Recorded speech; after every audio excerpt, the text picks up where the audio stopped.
one wants to see their child or student fail, but could it help them? There are many different reasons and statistics proving that failure should be allowed in a household.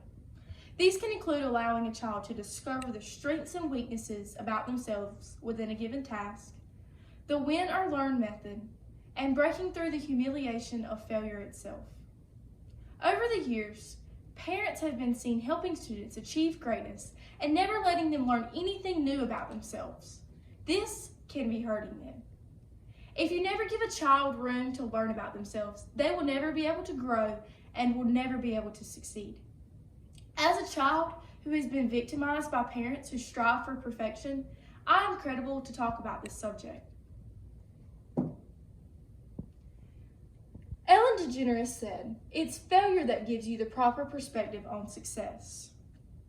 Allowing a child to go through a stage of trial and error can disclose what the child is really good at, what they are not so good at, and what they are grim at.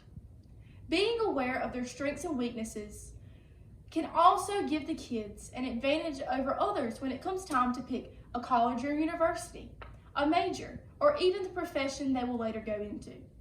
This is due to the child being exposed to the strengths and weaknesses and knowing what their skills and attributes are. There are also mottos that can prove that failing is essential to succeed and grow within life.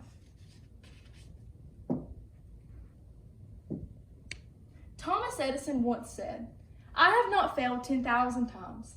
I've successfully found 10,000 ways that will not work."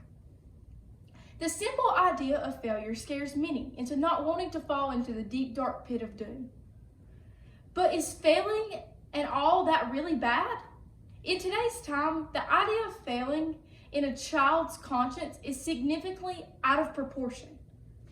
While the idea of failure is shame, blame, worthlessness, and being embarrassed, it is so much more.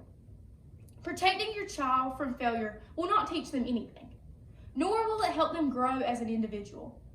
A child will begin to believe that failing is evil, and when they reach the real world and are on their own, they are not going to know how to perform. For example, if I had got a cavity from going to the dentist when I was young, I may have never discovered that I wanted to be a dentist. Shielding your children from failure will strip them of the life skills they will need when they are older and not teach them how to perform when they do fail, sometimes even miserably.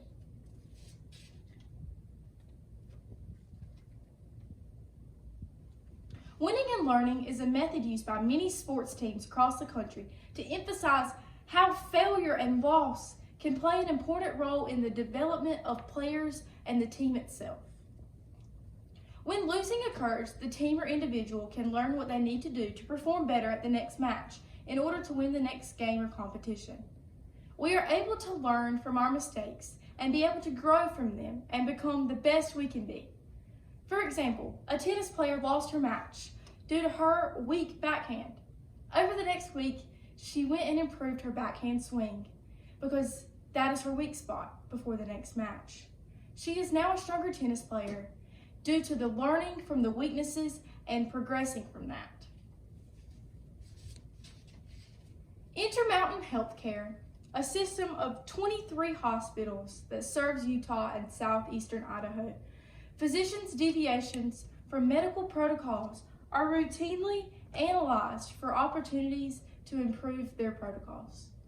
Allowing deviations and sharing the data on whether they are actually produce a better outcome encourages physicians and physicians to buy into this program.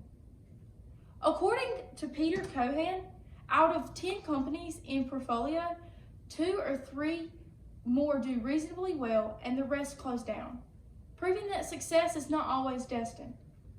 These CEOs of these failed companies usually end up becoming the CEO of the most successful companies, proving that failure causes growth, proving that from their losses they have been able to learn. Without the failure and loss, this is not possible. With improvement comes failure. And how does the idea of failure affect the mind and body? Well, it helps them learn and grow to become a new person. There are so many reasons why parents should let their student or child fail, even miserably sometimes. With failure comes the ability to learn, grow, and be able to succeed and achieve greatness in their lifetime. Failing has been able and proven to help with growth of children, and through the win or learn tactic, teaching to learn and grow from their weaknesses. Youth are also able to learn about their strengths and weaknesses, as well as how to overcome the idea of failure and learn that it is okay to have their weaknesses. Thank you.